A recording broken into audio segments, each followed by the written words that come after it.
Boa noite.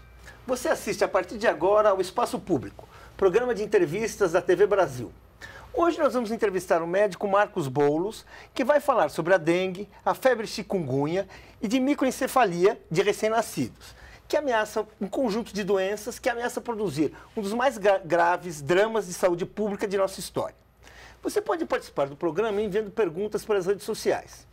Para participar da conversa em nossos estúdios, convidamos a jornalista Lígia Formente, do jornal Estado de São Paulo, especializada em cobertura na área de saúde.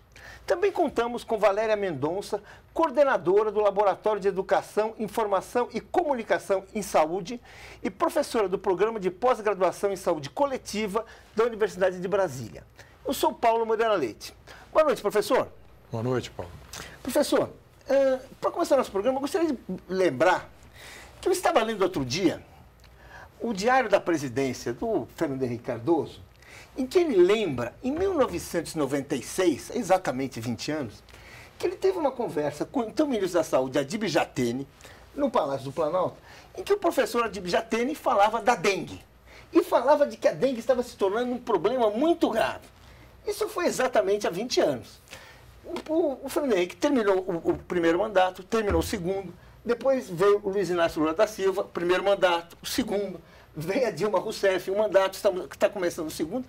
E a dengue, assim, hoje está no centro das nossas preocupações. Nós tivemos em 2013 provavelmente a maior epidemia da nossa história, estamos indo para uma epidemia grave, e agora o mesmo Aedes aegypti, que é transmissor da dengue, também já está transmitindo outras doenças ainda mais graves. O que foi que aconteceu para a gente chegar nesse ponto?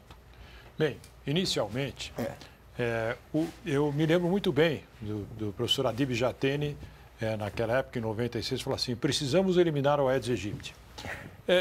Existia muita resistência entre os sanitaristas em falar eliminar um vetor, uma doença, um micro-organismo, um organismo qualquer, um inseto, porque a gente habitualmente você tem que trabalhar com tudo que existe. Não é porque nós temos leptospirose, que é transmissível do rato, que nós vamos eliminar os ratos. Não é porque nós temos toxoplasmose, que pode ser transmitida por gato, que nós vamos eliminar os gatos, ou vamos eliminar os cães por causa da raiva. O homem costuma falar, ó, tudo que é inimigo é eliminar. Então, nós discutimos muito como nós poderíamos conviver com a Aedes de uma maneira, vamos supor, civilizada, que ele não amigável, quase amigável, que ele não venha demais para cima de nós.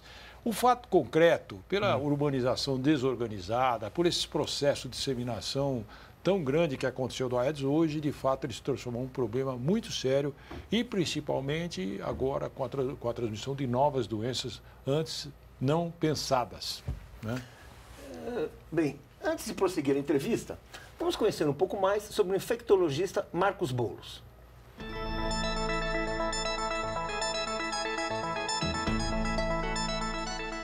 Um dos mais respeitados infectologistas do país, consultor da Organização Mundial da Saúde, o professor Marcos Boulos é formado em medicina. Fez mestrado, doutorado e livre docência em doenças infecciosas e parasitárias na Universidade de São Paulo, onde chegou a diretor. Hoje coordena no estado o combate às doenças transmitidas pelo Aedes aegypti. Conforme o levantamento de 2015, 1 em cada 10 municípios brasileiros enfrenta a epidemia da dengue, quadro que ocorre quando a incidência da doença supera 300 casos sobre 100 mil habitantes. Em São Paulo, estado que concentra metade dos casos do país, 268 municípios vivem uma situação de epidemia. Em Goiás, há 84 municípios nessa situação. No Paraná, são 47.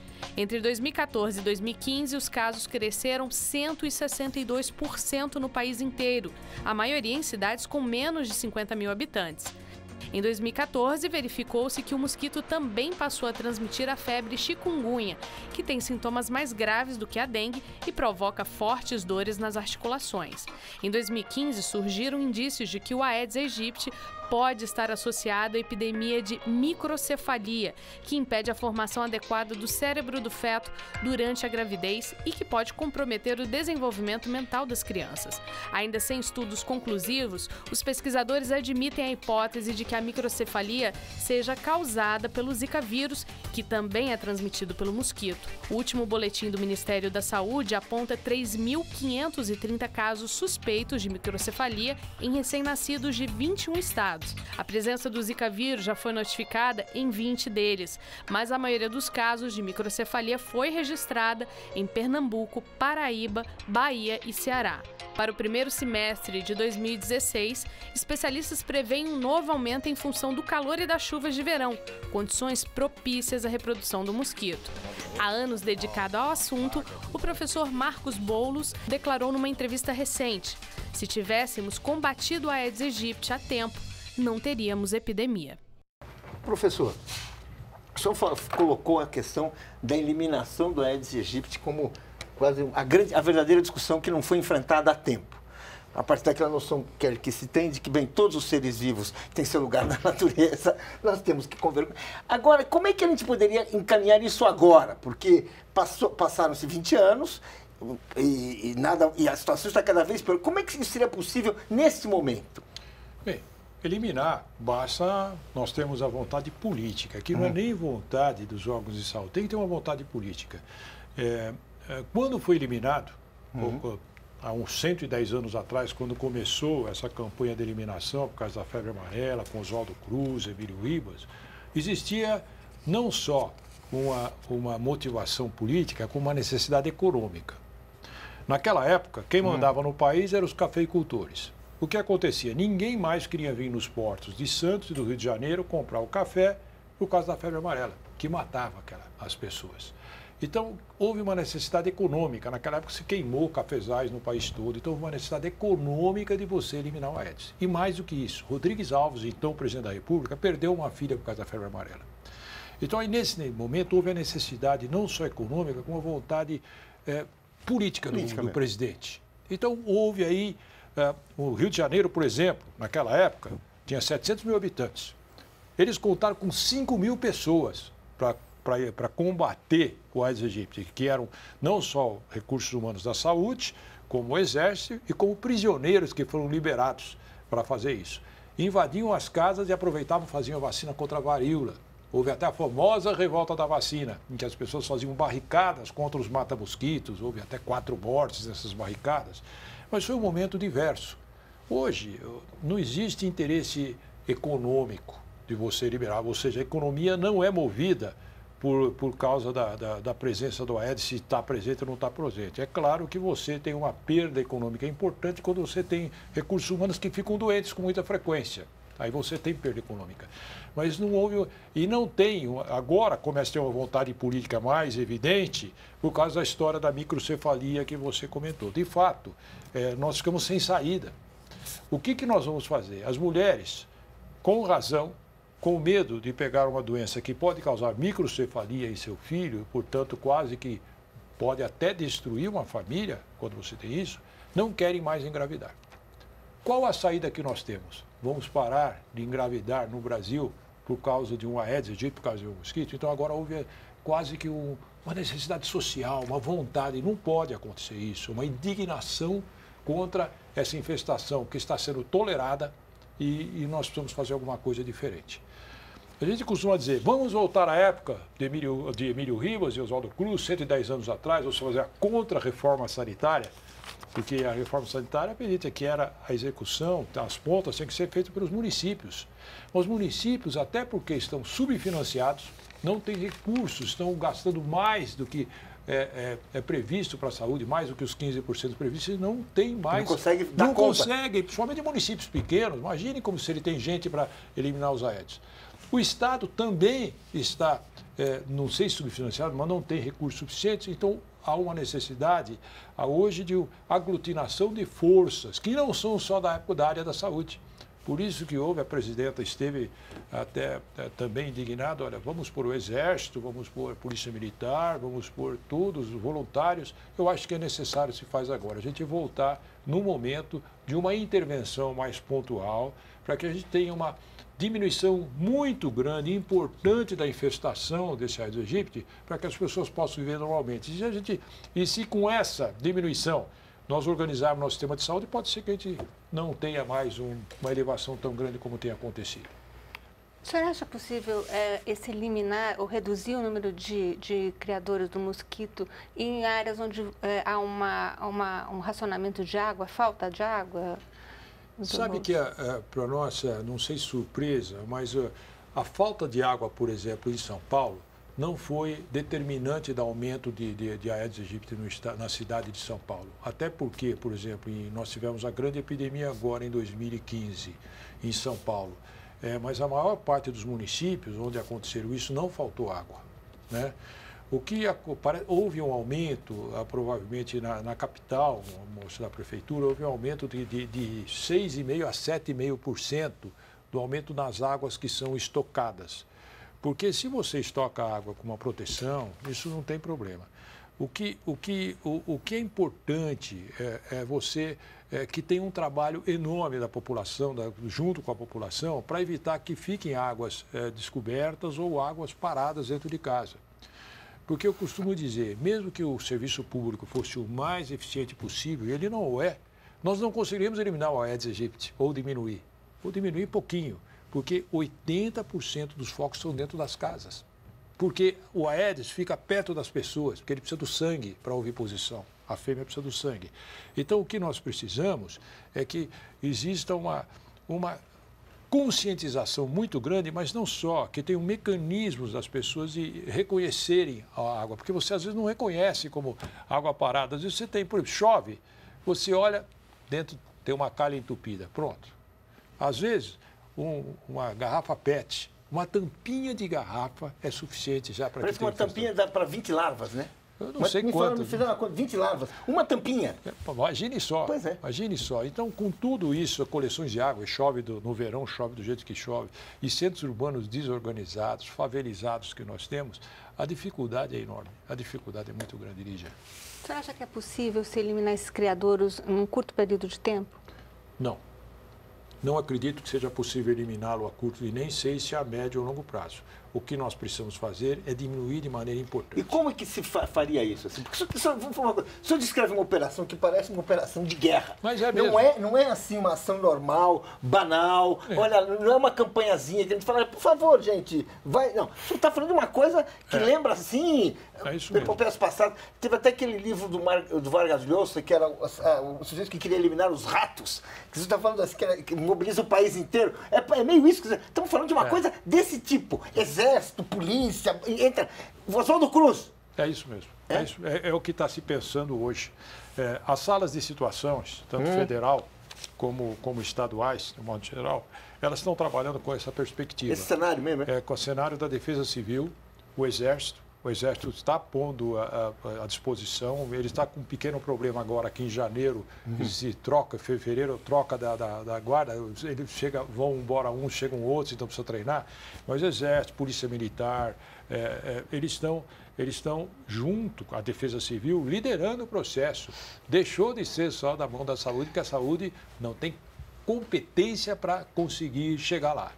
Não tem recursos humanos, não tem recursos financeiros para chegar nesses lugares. Então, nós precisamos mesmo de um número muito maior de pessoas para trabalhar nisso, e é como está se imaginando hoje, que as pessoas vão, inclusive quando a presidenta anunciou, o general do Exército, não sei, eu não me lembro o nome, mas ele anunciou que até fim de janeiro ele entraria em todas as casas do território nacional. Não é isso, acho que sim. Mas, professor, quando o senhor traz essa participação mais ativa e numericamente mais presente nas casas, me remete um pouco aos agentes de endemia e os agentes comunitários de saúde. Em que momento eles poderiam apoiar também essas ações, uma vez que eles já são os promotores de saúde dessas localidades? Não, eles estão. Eles não só como eles estão, como eles vão estar juntos em todos os momentos. Por exemplo, imagine-se que em cada casa precisa ter duas pessoas. Uma delas é o agente de saúde ou o agente de endemias. E o outro é um policial militar, um membro do Exército ou mesmo alguém da comunidade, algum voluntário. Nós vamos ter que ter duas pessoas por casa que vai entrar.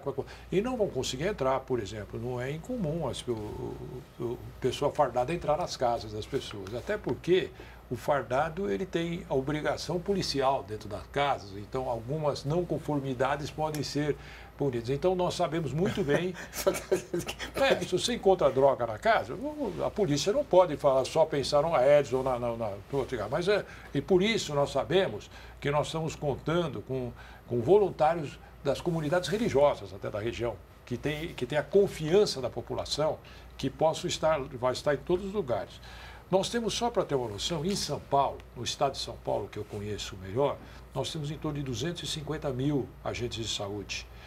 Nós temos a SUSEM, que é o órgão de endemias, ele tem pouca, está com 600, 700 pessoas, porque como a SUCAM desapareceu em nível nacional e municipalizou as áreas de controle de vetores, em São Paulo também. Só que a SUSEM manteve um órgão de inteligência, que agora está voltando à ação.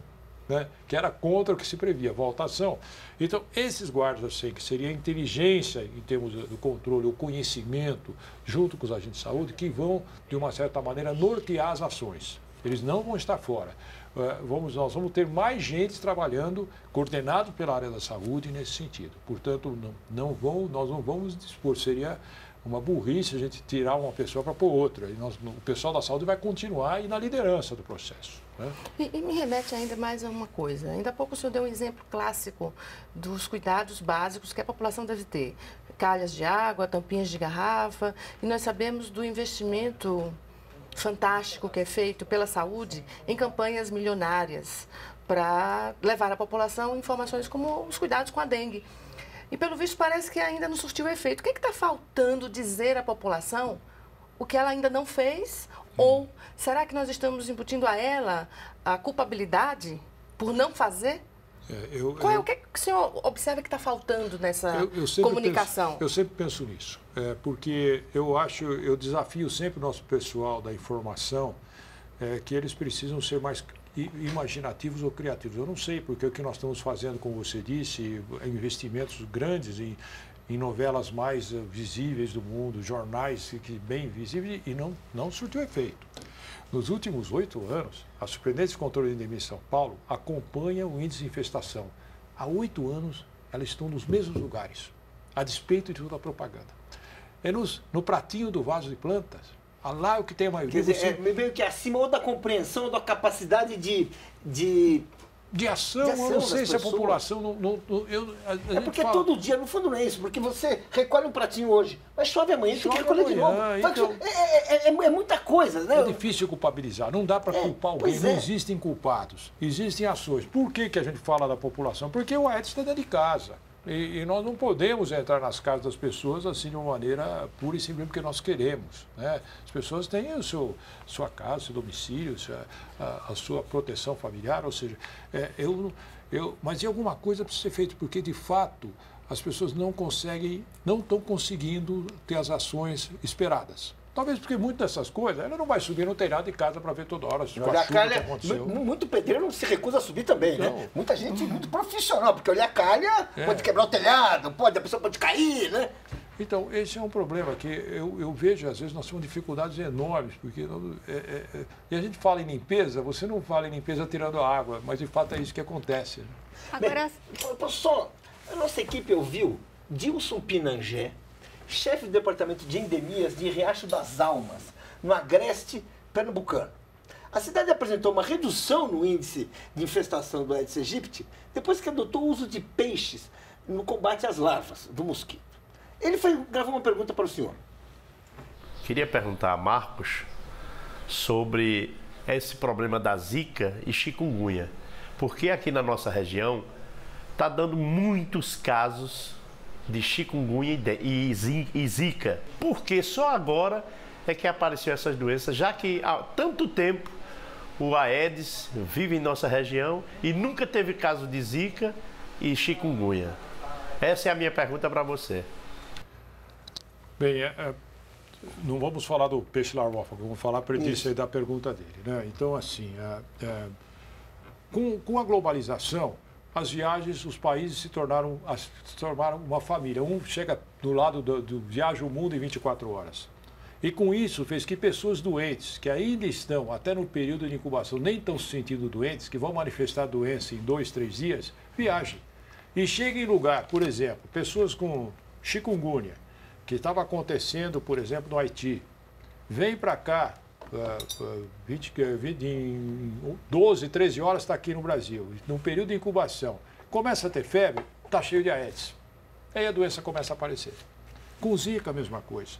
Então, hoje isso se transforma, nós temos uma grande família, o mundo virou uma família global, ou seja, nós podemos pegar a doença e passar a doença em algumas horas de um lado para o outro do mundo. Por outro lado, isso também faz com que essa comunidade reaja mais rapidamente a essas agressões que acontecem.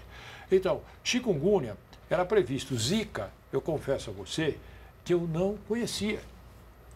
Quando eu lembro, eu estava até numa reunião da Organização Mundial de Saúde, quando eu recebi o telefonema de uma repórter aqui do Brasil, falou, olha, o senhor pode dar uma entrevista? Não, eu estou agora, eu estou na Suíça, não vai dar para falar. O senhor já ouviu falar em Zika? Eu falei, o que é isso? Né? Zika era uma doença que a gente via, como o dengue no passado era também, uma doença que você via assim em letras pequenas, os textos, desconhecida. E era uma doença, de fato, que teve poucas epidemias no mundo, é uma doença não é tão longamente conhecida, e as manifestações que estão aparecendo aqui no Brasil nem eram conhecidas, porque a primeira grande epidemia de Zika está acontecendo agora no Brasil. Então, por isso que o conhecimento... É a primeira grande epidemia do mundo. Do mundo? Nós tivemos sim, nós tivemos em alguns 2 ou 3 lugares. A Polinésia Francesa teve, mas foram casos, não teve o número de casos que nós tivemos aqui. Tanto é que a microcefalia só foi vista aqui. A síndrome de Guillain-Barré, que é uma síndrome neurológica, que a pessoa fica paralisada por algum tempo, geralmente irreversível, ela foi vista lá, que está repetindo aqui. E também o Zika vírus. Zika vírus. Guillain-Barré, agora, a microcefalia era desconhecida. Zika era considerada uma doença muito mais benigna que dengue. Por quê? Febre baixa, quadros clínicos menos graves, a pessoa excepcionalmente vai morrer por causa de uma doença dessa, a não ser que seja um imunodeprimido, com depressão imunológica importante, e tem só manchas pelo corpo que desaparecem em 2, 3 dias. Então, não tinha problema. O dengue é mais grave. Então, quando começa a ter esses parefeitos, você começa a ficar, o que está acontecendo? Nós não conhecemos isso, ainda não conhecemos. Até agora, nós inferimos que a epidemia de microcefalia é por causa do Zika. Por quê? Porque está acontecendo uma epidemia de Zika. E tanta microcefalia de uma vez é uma epidemia, uma doença infecciosa, epidêmica, geralmente por vírus. Então, existe uma inferência. Mas até hoje nós não temos a comprovação. Não está totalmente comprovado. Cientificamente, não. Mas tudo leva a crer que seja. Tudo leva a crer que seja, porque está tendo epidemia de Zika e está tendo epidemia de microcefalia. Então, essa coincidência é muito grande. Eu acho que... mas isso é que está acontecendo. E chikungunya é a mesma coisa. Agora, chikungunya é uma curiosidade. A gente está sempre esperando uma grande epidemia de chikungunya. Não teve. Teve agora na Bahia uma epidemia maior, o ano passado, principalmente em Feira de Santana. Mas ela não disseminou como a gente achava que ia disseminar. Zika chegou bem depois e já passou chikungunya de fácil. Parece que a transmissão, essas caras que a gente não conhece muito bem, a transmissão, o Aedes é transmitir mais facilmente Zika do que chikungunya. A revista Lancet, na semana passada, no editorial, ela classificou a Zika como a mais nova ameaça global de 2016. O senhor concorda com isso? Eu não sei. Não sei, saberia te dizer, Lígia, mas assim, é uma preocupação, eu diria para você. O que acontece com o Zika, por isso que como a gente conhece muito pouco, não dá para dizer, mas aonde teve, na Polinésia Francesa, em algumas cidades pequenas na África, onde teve a epidemia de Zika, uma curiosidade é que a epidemia veio e nunca mais voltou. Se isso acontecer, até que não vai ser tão ruim assim. Nós vamos passar por um momento epidêmico importante, depois é provável que exista uma calmaria, é provável. Ao contrário de dengue, como nós temos 4 sorotipos diferentes de dengue, ele vai se repetindo, até que as pessoas todos tenham os 4 tipos. Aí deixa de ter dengue em adultos e começa a ter em crianças só. Então, eu não saberia te dizer. Eu acho que nós vamos precisar conhecer melhor a Zika para saber no que ela pode se transformar. O que nós estamos assustados é com os parefeitos, com as coisas que estão acontecendo por causa da Zika. Porque a doença em si, ela não parece ser para a pessoa extravagante. O que está acontecendo é o inesperado, efeitos teratogênicos, esses processos que tem acontecido. Você pode explicar um pouco para os leigos o que o senhor chama de efeito? Porque para nós, assim, é o vírus que provoca isso. Está falando efeitos paralelos? Não, paralelo assim, Existem várias doenças, nós conhecemos muitas, rubéola, citomegalovírus, mononucleose, quiposso e toxoplasmose, que eventualmente quando a gestante tem, o vírus circula na criança também, porque o sangue circula. E eles promovem, no desenvolvimento, ele promove lesão nas crianças no desenvolvimento. E as lesões podem ser mais variadas, depende do tipo de doença, você tem lesões mais oculares, se é mais tardio, você tem auditivo e ocular, se é mais precoce, é na formação, então você tem lesões mais graves, seja no coração, seja no cérebro, etc. e tal. Zika está parecendo uma rubéola, quando começou, quando você tinha aquelas lesões importantes com microcefalia, que é uma lesão cerebral com redução, ou seja, não houve formação completa, porque o vírus interferiu na formação, na organogênese, na formação dos órgãos. O vírus Zika aparentemente interfere como a rubéola interfere, como o citomegalovírus interfere, que nós já conhecemos. Ou seja, microcefalia não é uma novidade. Nós temos microcefalia há muito tempo, mas é que esta é uma doença nova e está dando uma epidemia de microcefalia. E como nós não temos defesa contra ela neste momento, então isso apavora. Porque rubéola, se eu tenho uma epidemia por rubéola em lugar não vacinado, eu vacino todo mundo e deixa de ter. Agora, Zika não. Né? Pode ser, estão se falando que nós vamos ter vacina de Zika. Pode até ser que sim, mas eu acho que vai ter mesmo. Mas não é assim a curto prazo, né? Porque acabamos de descobrir essa... Tem alguns... A comunidade, que eu diria... conjunta, quando fica assustada, a comunidade hoje com laboratórios sofisticadíssimos consegue fazer uma produção rápida hoje até de produtos. A gente vê várias doenças, que aquela doença que aconteceu na H5N3, todas essas doenças que aconteceram, aquela gripe aviária. H1N1. H1N1 é mais recente aqui, isso já tem, mas algumas doenças aviárias que tiveram, que estavam matando muita gente, eles fizeram vacina em 2 anos. Aqui estão se dizendo que consegue uma vacina de Zika em 2 anos. Se o vírus não tiver uma grande mutação, é possível que consiga. A tecnologia para fazer vacinas, quando você não tem muita modificação, é possível que consiga. Mas nós temos 2 anos. Se for 2 anos, ou 3, se forem 3. De qualquer jeito, nós temos que enfrentar esse tempo, não deixando que ele esteja por aqui, causando esses problemas que estão causando. Bem, nós vamos fazer um rápido intervalo, mas voltamos em instantes com Marcos Bolo, coordenador de controle de doenças da Secretaria de Estado de Saúde de São Paulo. Não saia daí.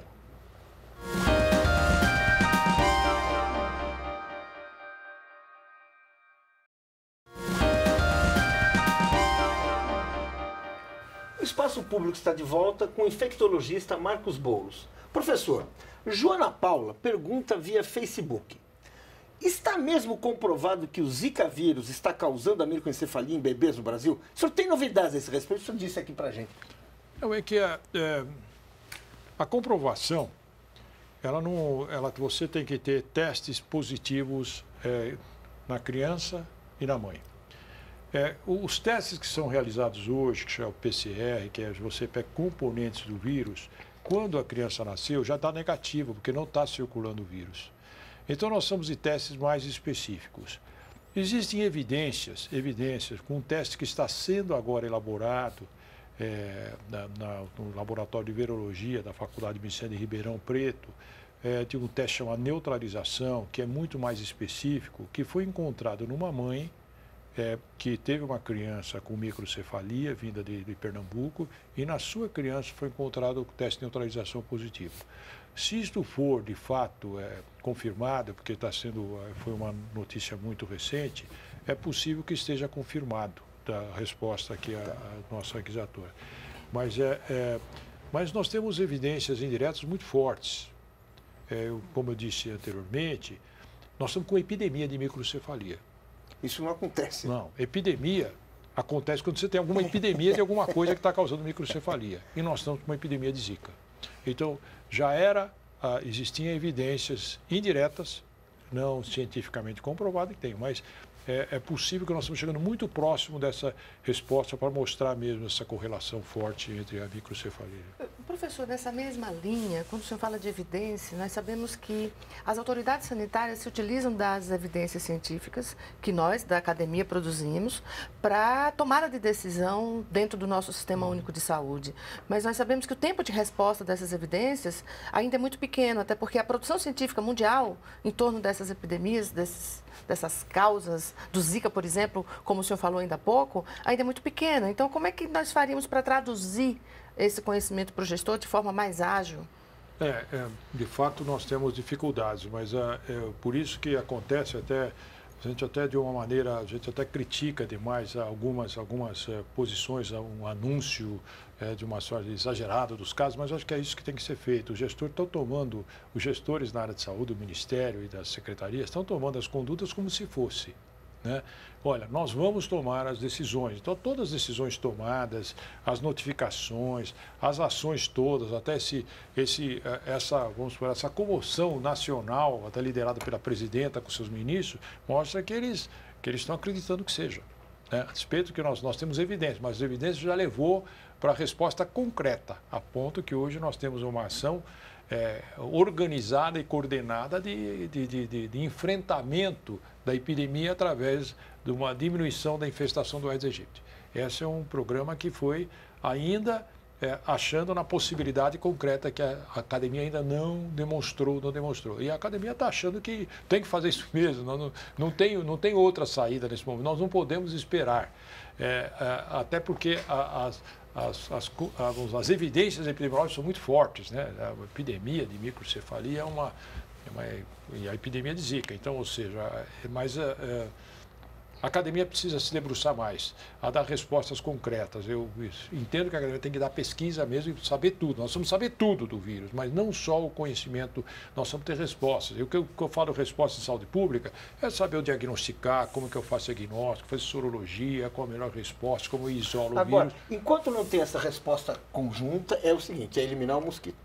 Vamos dizer assim, enquanto não tem, vamos dizer assim, eliminar a larva, combater o mosquito, porque vem por ali. É isso. Quer dizer, a gente vai eliminar o cara que traz, a gente não sabe por que ele traz, a gente vai eliminar o que ele traz, eliminar o quem traz. É o que faz.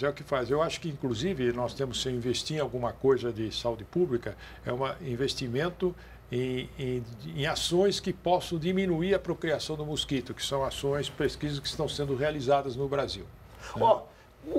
Chegou pelo Twitter uma pergunta, WIBS pergunta, por que acabaram os fumacês? Mas o fumacê, ele não acabaram. Que o fumacê, então, ele é muito menos eficaz. Eu diria que o fumacê, na maior parte das vezes, ele tem mais uma ação de tranquilidade à população, porque esse veneno que joga no ar é para matar os alados, o inseto voador. Mas você acabando com os alados, você não vai acabar com as larvas, que estão produzindo alados o tempo todo. Então, o mais eficaz é aquelas bombas individuais, que vai lá o cara e vai pegar os focos por foco. O fumacê, que é grande, aquelas máquinas grandes, faz muito barulho e mostra que está sendo feito alguma coisa. Passava lá nos bairros, né?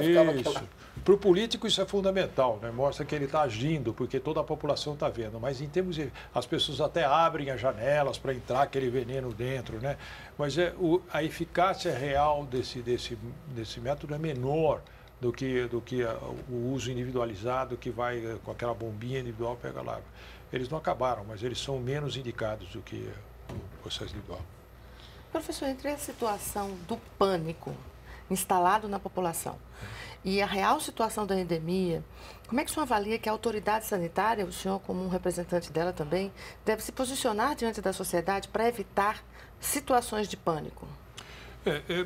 É difícil você falar em trabalhar com pânico, porque isso são coisas tão individuais e sensitivas, mas se você se coloca no lugar das pessoas, se eu fosse como algumas pessoas me ligam toda vez, minha filha sonhou de engravidar, agora ela está querendo engravidar.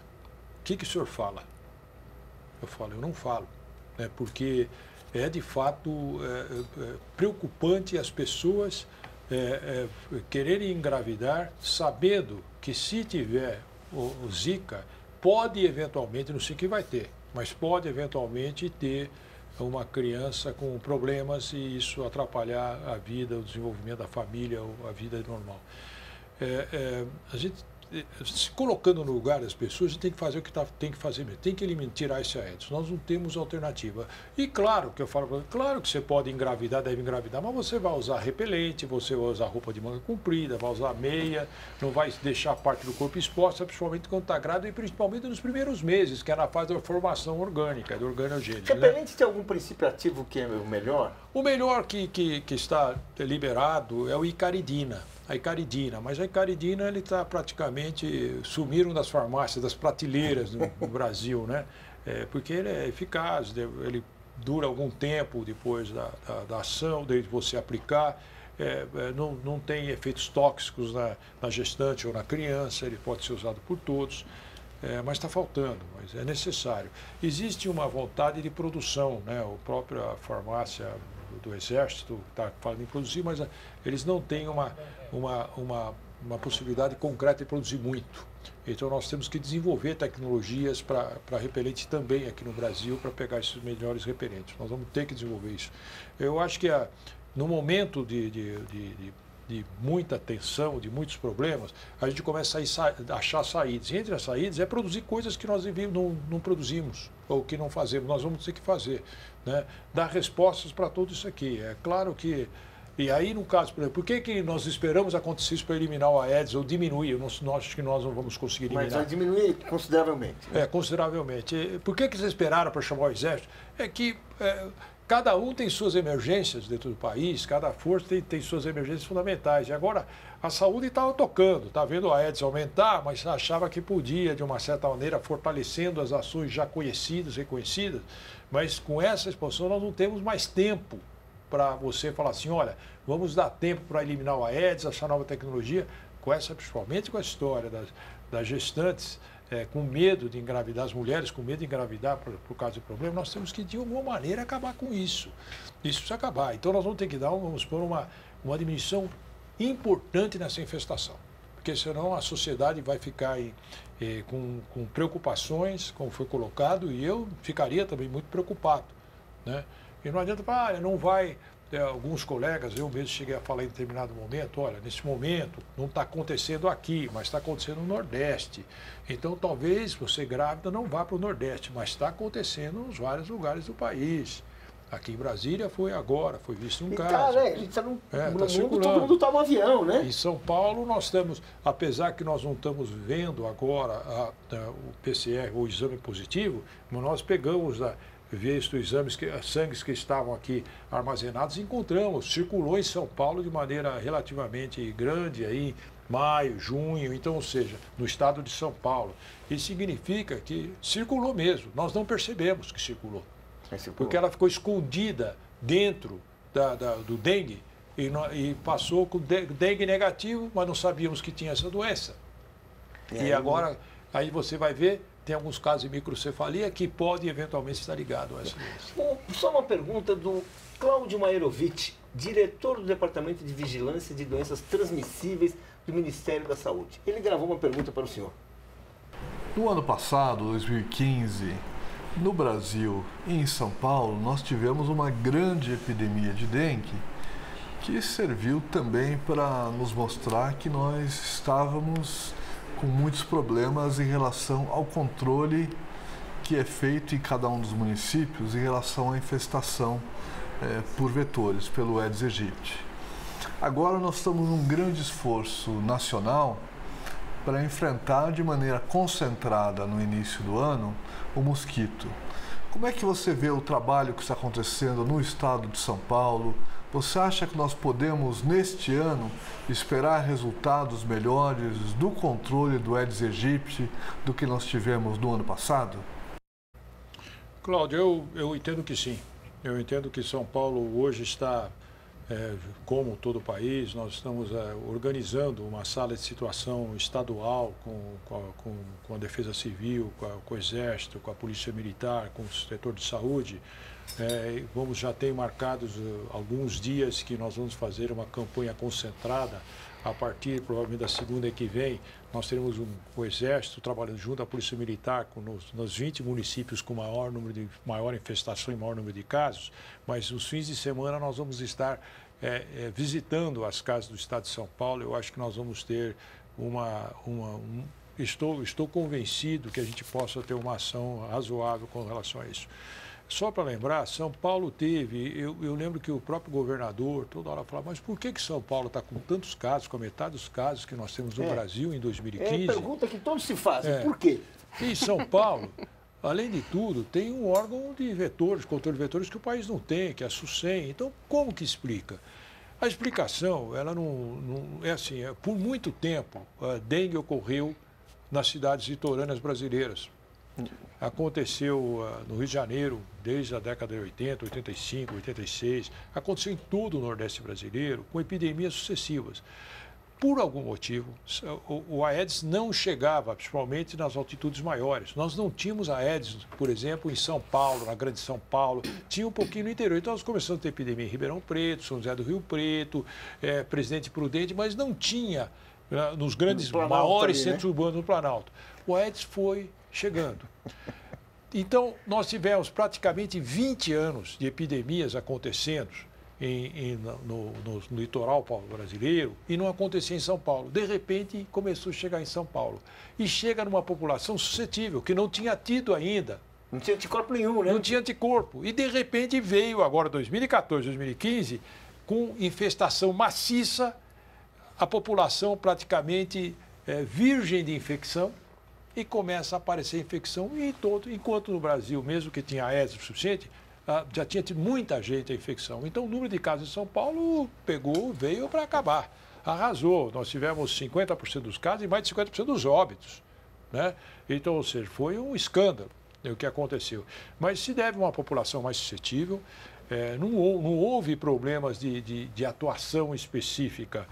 O que precisou fazer, e nós estamos ainda hoje em elaboração num programa grande de treinamento de médicos, por causa dos casos graves, né? Que médico toda hora, eles no pronto-socorro muda todo ano, então você precisa estar treinando o tempo todo, né?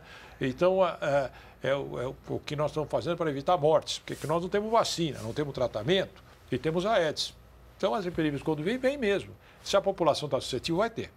Né? Então, foi o que aconteceu em São Paulo este ano, esses 2 últimos anos, e ainda tem população, principalmente, por exemplo, na grande São Paulo, a população é muito suscetível ainda. Se nós não dermos uma grande diminuição de Aedes, nós vamos ter epidemia de dengue importante no município de São Paulo, na grande São Paulo. É isso que eu queria perguntar para o senhor. Qual é o risco do Brasil e São Paulo enfrentar no próximo verão uma tríplice epidemia, uma epidemia simultânea de Zika, dengue e chikungunya? Lígia, eu não posso falar que não vamos enfrentar. O que eu digo é que eu tinha comentado há pouco que por algum motivo nós não temos tido chikungunya em São Paulo. Não sei, não é só em São Paulo, não. O chikungunya, do jeito que nós estamos com a Aedes, ele devia estar disseminado no Brasil. Eu não sei se existe uma competição do Aedes pelos vírus que transmite. Apesar que na Bahia nós tivemos os 3 este ano passado, chikungunya, Zika e dengue. Né? Sendo que Zika foi o primeiro, dengue o segundo, chikungunya o terceiro em número de casos. Né? Mas eu entendo que dengue nós podemos ter uma grande epidemia e Zika podemos ter. Se nós não tivermos sucesso nesse projeto que é de uma ação conjunta de diminuição de Aedes, é possível que nós tenhamos. Os profissionais estão treinados para atender esses pacientes? Como o exemplo da dengue, como o senhor disse aqui, que o número de óbitos foi de 50%. Os médicos estão treinados para atender pacientes com Zika, com chikungunya e as crianças com microcefalia? 50% a mais que no Oeste, porque morreram 400 e poucas pessoas em São Paulo, a maior parte idoso, né? Mas o treinamento, você sabe que nós temos uma coisa, os médicos eles sabem o que fazer. Mas frequentemente, apesar de você ter casos, lugares que nunca viram, não vão fazer diagnóstico no começo. Isso é comum. Nós vamos ter casos... Demorar para perceber? Vai perceber, para pedir o exame, acha que pode ser uma outra coisa. Isso aconteceu muito com o dengue. Nós fomos levantar todos os casos que morreram. Teve casos que voltaram ao pronto-socorro 3 dias seguidos, 4 dias seguidos e não se fazia o diagnóstico e a pessoa acaba morrendo por falta de diagnóstico. Não são tantos casos assim, mas isso apontou a necessidade de treinamento. Hoje, Lígia, nós estamos com uma situação de treinamento muito intensa. Inclusive, nós distribuímos pelas várias universidades do Estado de São Paulo, as universidades públicas, a coordenação de treinamento dos médicos por 4 grandes áreas, né? Nós começamos na região de Ribeirão Preto, depois nós tivemos na região da Grande São Paulo, depois fomos para Bauru e agora na sexta-feira estaremos em Campinas, na região de Campinas, onde nós estamos buscando o treinamento de grupos que vão continuar treinando em serviço com os médicos para evitar esse problema da falta de diagnóstico. Nesse programa de combate ao Aedes aegypti, de redução, a gente tem alguma meta? Queremos reduzir em 50%? A gente tem alguma noção de alguma coisa? Ou vamos lá. Nós temos um sonho, eliminar tudo. Mas erradicar. Se você vai dizer que eu acho isso possível, eu acho pouco factível. Tá.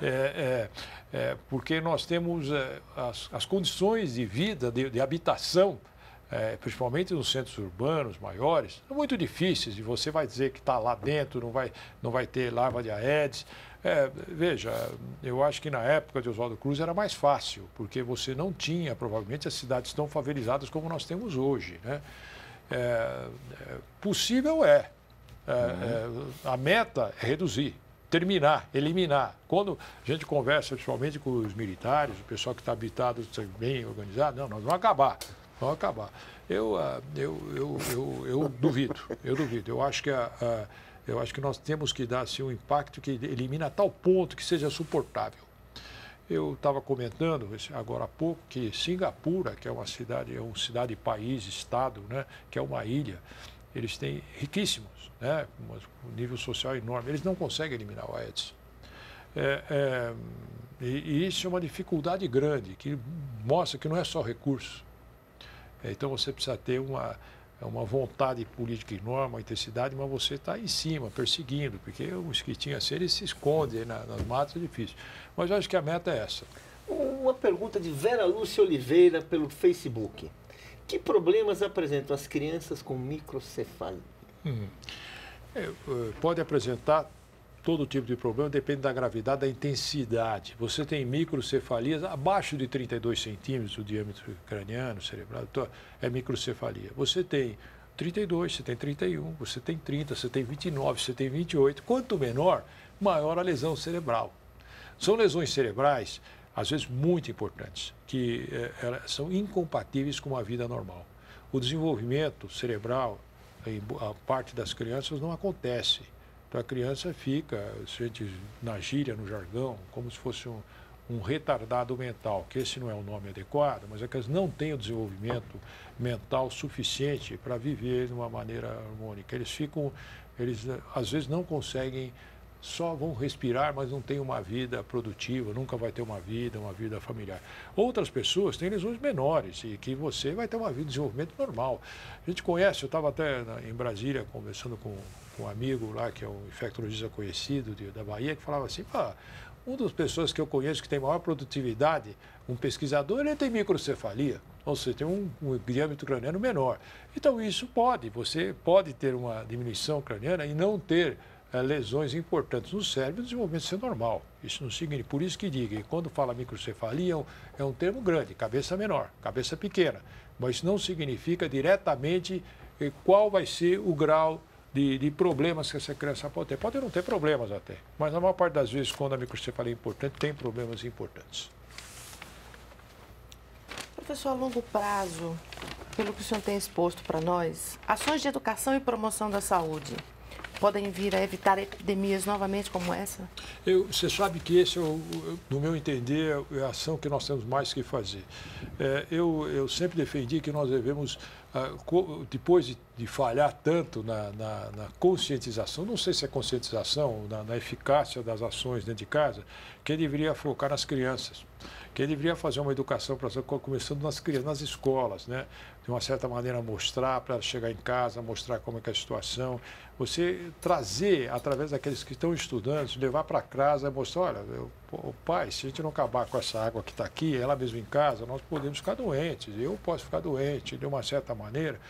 E uma das ações até que o nosso pessoal da secretaria depois estão provocados, até estavam pedindo o Maurício de Souza a fazer aqueles gibizinhos, né, do Maurício de Souza, da Mônica, Cebolinha, do Magali, para mostrar, visando, de uma certa maneira, ações contra o vetor, contra o Aedes aegypti.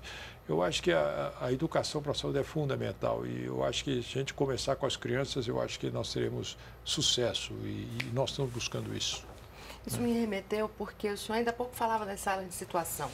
As salas de situação produzem boletins epidemiológicos, cada vez mais grupos de profissionais que trabalham com comunicação de risco se debruçam para como traduzir melhor essas informações das salas de situação. Mas o senhor, como epidemiologista, como o senhor avalia que seria a melhor maneira de levar à população essas principais questões da epidemia?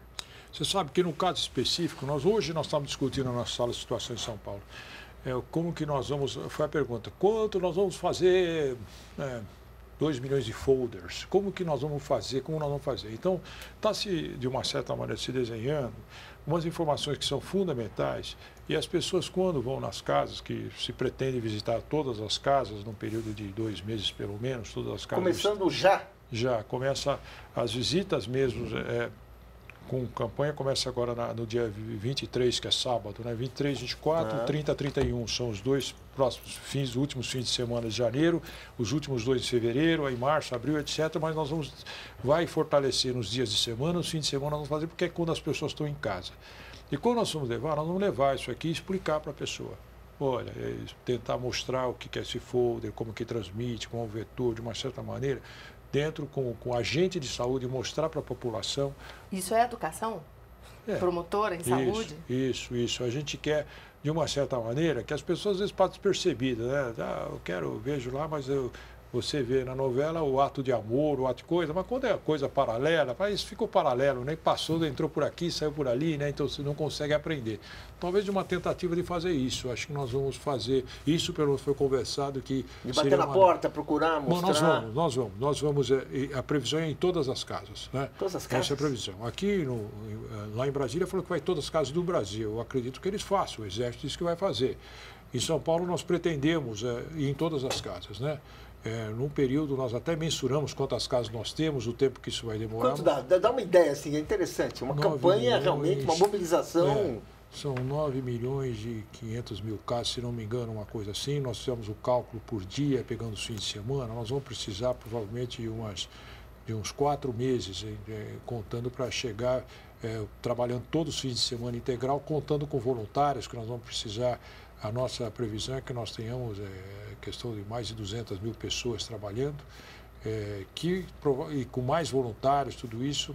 Até o problema é arrumar logística para tudo isso. Né? Porque é uma... A gente acredita que a gente consegue visitar todas as casas. Né? Pelo menos nós vamos bater na porta, não sei se nós vamos entrar em todas, né? Mas de alguma certa maneira nós estamos pegando, nós já estamos tendo muita participação das comunidades religiosas, que eu fiquei impressionado quando mapearam o número de igrejas que nós temos. Eu fico em igrejas, igreja a gente chama todos os cultos religiosos, né? Templos que foram, fiquei impressionado. Quase tem mais tempo que casa, se você deixar, eu faço isso aqui, pelo menos na Grande São Paulo. Isso mostra que se as pessoas, como está previsto, querem participar, aí nós temos muito mais chance de sucesso, porque as pessoas confiam nos líderes religiosos que estão ali. Então, nós vamos contar com todos aqueles que queiram ajudar, que podem ajudar. Eu acho que isso é fundamental, porque nós estamos enfrentando uma situação desconfortável para todos nós. Professor, o Ministério da Saúde, ele cogitou a possibilidade de distribuir repelentes para gestantes carentes. O que o senhor acha dessa proposta? Eu acho muito boa.